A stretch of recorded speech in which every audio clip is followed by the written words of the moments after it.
Hello and welcome to DFS Coach Talk. Today is Wednesday, April the 27th, 2022.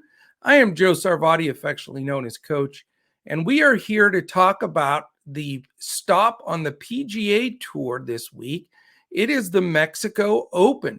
So we have an event here at a brand new golf course that has not been on the tour. They have a 2-year deal there, so we'll get to have at least some course history next year, but this year we are having to guess a little bit. So what are we going to look at as we build this PGA lineup for DFS and make some prize pick selections as well? A combination of things. We'll look at the type of course it is, recency of who's playing well right now. We've got an interesting odds board as well that we'll go over from our partners at betus.com.pa. And speaking of them, they are the sponsor of this podcast today.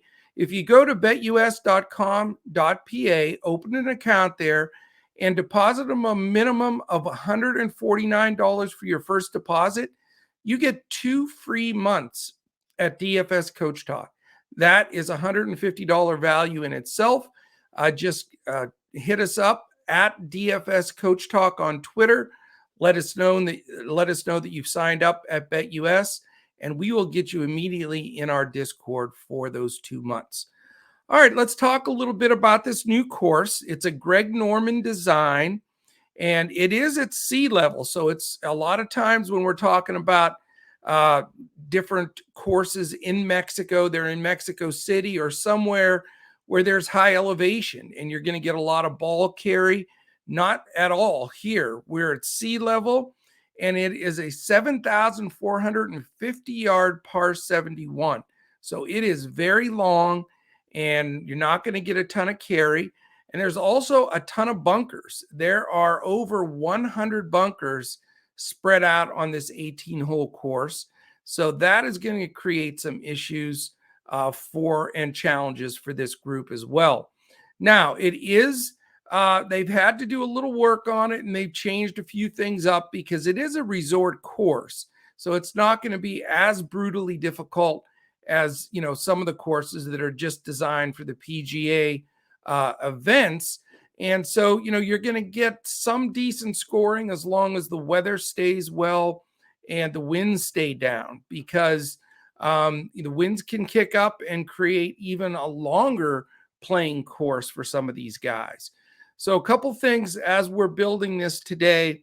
We're looking for driving distance. You're going to have to be able to poke the ball here. There's just no doubt about it. Certainly driving accuracy and, strokes gained tee to green, all important statistics this week. We don't know exactly, again, how this course is going to play, but we're expecting the long hitters to have an edge here. So something to keep in mind also.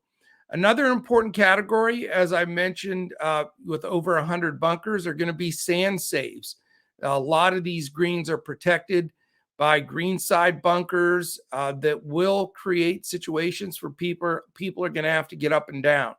So that has been taken into consideration here as well. We're going to be releasing our lineups and our core plays for this on this evening, Wednesday night, for the full tournament, Thursday through Sunday. And then we also put them back up, new lineups up Friday night for just the weekend event. So DraftKings and Fanduel have the weekend also. And again, a little more variance in this tournament, not as much to go on, certainly with no course history. So it's going to be a little bit more difficult, but that doesn't mean it's not a great, week to play PGA golf. Sometimes that variance and looking at the areas that I mentioned, which we're doing in building our lineups, can give you a huge edge. So, a lot of times everybody's going and looking at the same things on these courses like Augusta and the main courses. But, here you've got to be think a little bit more outside the box and put those lineups together in a little bit different way than you're used to doing. Couple of things I want to mention also as we will look at the odds here, because I don't know if I've seen a more stronger favorite to win a golf tournament in a long time, since really the Tiger Woods dominance time. Believe it or not, Jon Rahm is 5-1 right now on betus.com.pa, which is super chalky. And when you consider the second choice is Tony Finau at 20-1, you've got a really interesting scenario there. Again, one that I have not seen in a long time. So, with Jon Rahm being that big of a favorite and being that chalky, the question bears, to light here. Is it impossible to fade Jon Rahm? It's certainly going to be contrarian. I think he's going to get almost a free square kind of spot for a lot of people. Yes, he's the most expensive, but to be 5-1 and you're the second choice is 20-1 on down, it's hard not to roster him. I'm going to tell you right now, where I play on all sites where I play him, I'm playing Jon Rahm and then building the rest of the lineup around him. Because if he does play well and is in contention, even a top 10 finish, it's going to be very tough to cash, let alone take anything down without him. If he doesn't do as well, then you're not going to be penalized as much because so many other people are going to own him. So it's, again, I'm not telling anything new to DFS players that play a lot of, PGA, but in this instance, it's pretty darn, just like the nose on your face. You just play Rahm, get him in there, chalk blocker, whatever you want to call him, and then you just build from there. So that's what we're going to do. Wanted to get that out of the way because it's just odd that you see somebody in this day and age that's that much of a favorite. All right, a couple other things real quickly here. We're going to go to the odds. And so betus.com.pa, let's go up and down the list here. After Rahm, as we stated, at 5-1, and Tony Finau at 20-1. And Finau has not been consistently playing well. You have Abraham Answer and Gary Woodland at 22-1. Answer's been solid at times when he gets hot. Woodland, we saw make a good run here about a month back, and he slowed down a little bit. Nice play, and he'll be somewhat popular, I think, at 30-1 is Aaron Wise. Sebastian Munoz at 33. Kevin Na will be popular at 35-1. Then you have Patrick Reed at 35-1. Again, if it's the Patrick Reed that we've all known in the past, he'd be one of your top plays here, but he's having tremendous trouble off the tee. I mean, he sprays the ball everywhere. It's hard to believe that he's been able to score what he has, which isn't good, with not being able to get off the tee at all. So he is 35-1, but I'm not interested in that play. Chris Kirk, a nice play at 35-1. Cameron Tringali and Cameron Champ, both dangerous here. We know Champ is a super long hitter, so this will play right into his strength. Carlos Ortiz, 50-1. And then you've just got a slew of guys beyond 50-1. All that, especially these guys from the 50 to 70-1 range, which there are about 20 of them. I think those guys could win the tournament. So again, it's wide open, and it's going to be very interesting here. But I'll tell you a couple of people that I'm looking at. Again, I've already stated, I think Rahm's a free square. You just do it, and it is what it is. I like Abraham Answer. I think that he's got the kind of game, he can go long, he can hit the ball far. He can really work magic around the greens and out of the sand. And I think he may be the guy that really can give a good push here if he can put 4 rounds together. And again, we're trying to get through the cut. Like always, we want to get all our guys through the cut. That gives you a fighting chance. I mean, PGA DFS, if you're new to it, it's different than any other DFS sport that you play. Really, the key factor is getting all of your guys through the cut. because if you don't, you lose out on all those free points in those last 2 rounds. So, when I build lineups, I want to take guys that can win it, but I very seldom have a stars and scrubs lineup, because you could have 2 or 3 stars that are in contention, but if you have 2 or 3 scrubs that don't make the cut, you're dead. So, a little bit more medium builds here. I like ROM and Answer, but then after that, it's going to be, digging in and finding some mid-level price guys. And for me, a couple of those guys will be Chris Kirk. Again, I mentioned Cameron Champ. I like his distance here. Russell Knox. This is the kind of tournament that he usually can get up there and give it a run. Adam Long has come through for me in the past. He's made a decent amount of cuts. I think is a good play.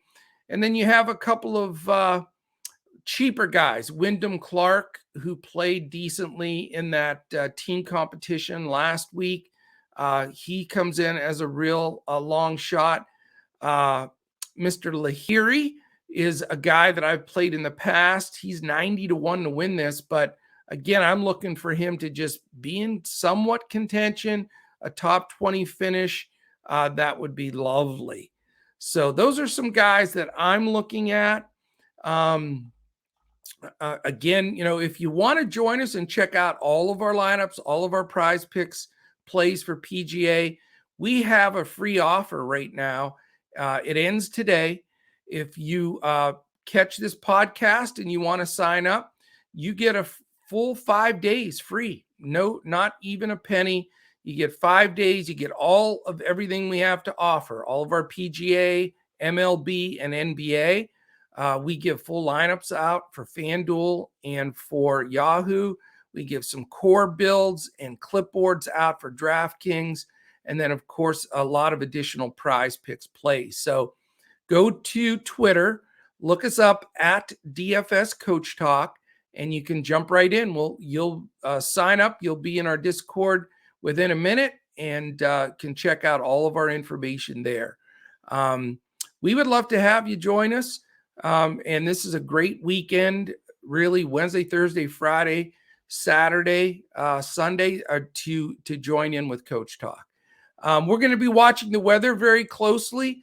The tee times have posted, and now we just want to make sure there's no super shift from having that morning and afternoon tee time as opposed to the afternoon morning. Sometimes that is the biggest difference. It doesn't look as though right now we're going to have huge weather changes and any huge advantageous pieces there. But if it does change, which it can, we will be on top of that as well. Also, let's go to prize picks here. We don't want to forget that. I'll give you 2 prize picks plays right out of the chute. Now, prize picks does not do their plays for the full tournament. They go round by round. So you can play a prize picks PGA prop play each individual round for all 4 rounds. I generally will play in these first 2 rounds the guys that I'm playing in the full tournament, basically because the reason I'm picking them is for all the reasons that I stated before, and hopefully that translates into single rounds. Doesn't always equate, but sometimes you're on the better end of it even. So first of all, my under 69 strokes is Abraham Answer. Again, this is only a par 71. I think he goes 3, 4, 5 under here in the first round, and I like under 69 Abraham Answer. The other gentleman that I mentioned with the broken driver, Patrick Reed, I have over 69. So, can he shoot under par on this course? Of course he can. We haven't seen any consistency with him at all off the tee of several tournaments in a row. He's lost strokes off the tee 9 out of his last 10 tournaments, and barely in that one tournament did he make it. The other thing is, you spray the ball off the tee here, you still have a long ways home, and you're scrambling like a maniac. So I'm going to take over 69 total for Patrick Reed in the first round here at the Mexico Open. All right, my friends, we want to keep these short and sweet. We know PGA, is not as popular as some of the other sports that we do, but you know what? We're here every week. We're going to continue to bring it to you. We've made huge money in PGA before. The pools are really decent, especially on DraftKings and FanDuel. And I recommend you give them a try. Golf is a lot of fun to watch when you have some action going. And I think you've got some great plays you can take advantage of on Prize Picks and some solid builds in DFS. So appreciate everybody listening in. It's going to be a brand new, interesting week of PGA at a course we've never seen before. That's always fun. So we'll look forward to catching that. We'll be posting our lineups this evening, I believe 9 p.m. Eastern. So you'll have all of them tonight, so you don't have to race in the morning to get them in before lock. So appreciate everybody listening. And certainly we will be back again next week as we look to crush it in PGA, DFS, and Prize Picks.